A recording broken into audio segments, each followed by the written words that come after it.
بسم الله الرحمن الرحیم. د هرات ملي ټلویزیون معزز لیدونکو په سلامونه مو هرکلی کوم. نن یک شنبه د 1445 هجري سپوږمۍ مسکال د سفر المظفر 24 نیټه ده چې د 1402 د وژې یا سمبولې د 19 نیټې سره برابر ده. ستاسو کوم د دې مهال خبري ټولګي ته راګرځوم. په سر کې د څو خبرونو سرټکي.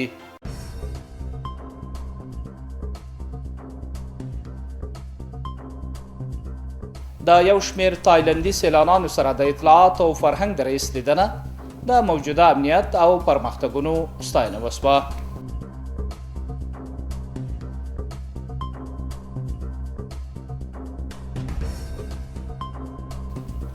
د هرات ښاروالۍ د لوري د سړکانو پرمختګ بهیر خلکو د دې بهیر هرکلی کړی دی.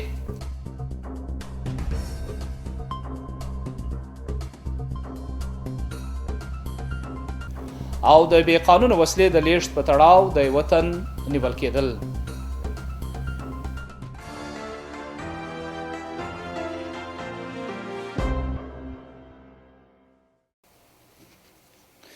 او اوس هم پام وکړئ بشپړ خبرونو ته.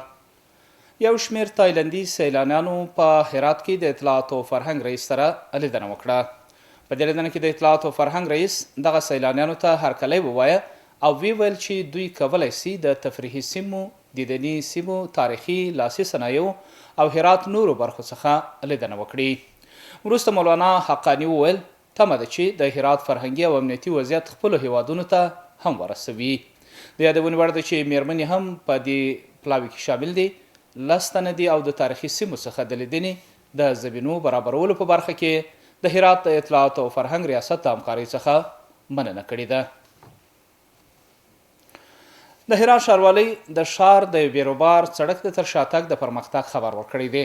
د هرات ښاروال په وینا د دې سړک په ترشاتګ سره به د دې سیمې د خلکو ستونزې لرې شي. د دې سړک اوږدوالی 2800 متره دی او د سیمې د تګ راتګ ستونزه هم لرې کېدی شي. نور حال په چمتو کړي راپورټ کې. دلته د هرات ښار د یو بیروبار سړک د ترشاتګ بهیر دی.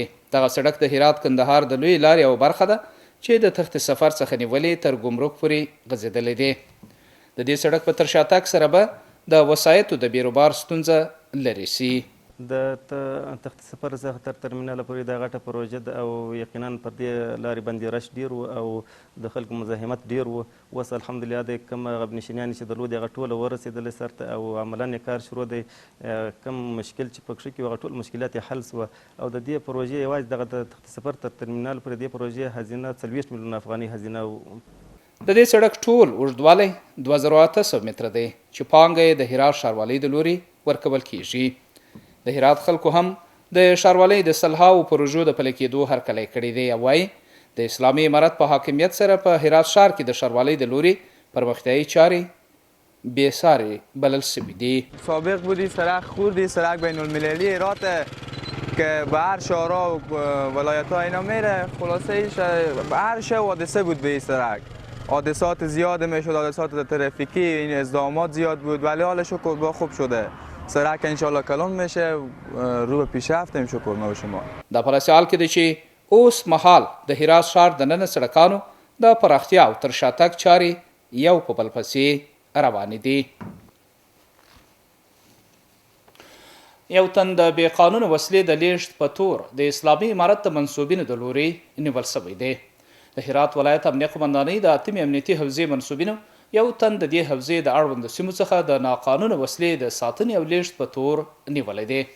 د دې نیول شوي کس څخه 1 میل ټوپکچه ترلاسه شوې او هغه د اسلامي امارت د اړوندو ځواکونو تر څار لاندې دی. په هرات کې د اسلامي امارت ځواکونو د لوري 4 تنه د نشه یي توکو د پلورو په تور نیول شوي دي. د هرات امنیه قمندانۍ د نشه یي توکو په وړاندې د مبارزې مدیریت د څو کشفي عملیاتو په ترڅ کې 4 تنه د نشه یي توکو په وړاندې د مبارزې په تړاو د هرات د بیلابیلو سیمو څخه نیولي دي. د دې کسانو څخه یوه اندازه نشه یي توکي هم ترلاسه شوي دي. د دې کسانو څخه دا راز 15 کیلوګرامه تریاک او 3 میله ټوپکچې ترلاسه شوي او هغوی تر څار لاندې دي.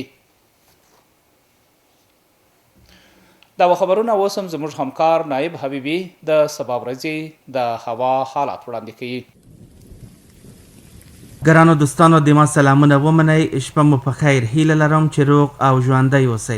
اوس هم پاملرنه وکئ د سبا ورځې د هوا حالاتو ته. دوشنبه هرات ښار لمر 11 درجه اشپوش دېرش تیتۍ 18، غوریان لمر 11 درجه 18 تیتۍ 60، کروخ لمر 11 درجه 1 دېرش تیتۍ 15 او پښتون زرغون لمر 11 درجه 18 تیتۍ 60.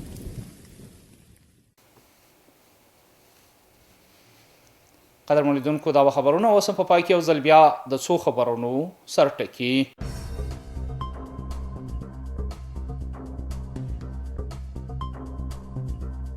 د یو شمېر تایلندي سیلانانو سره د اطلاعات او فرهنګ د رئیس لیدنه د موجوده امنیت او پرمختګونو ستاینه وسوه.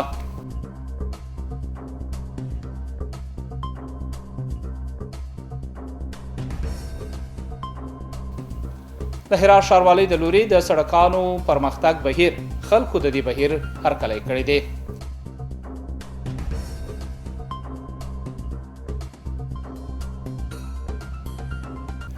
او د بې قانونه وسلې د لیږد په تړاو د وطن نیول کېدل.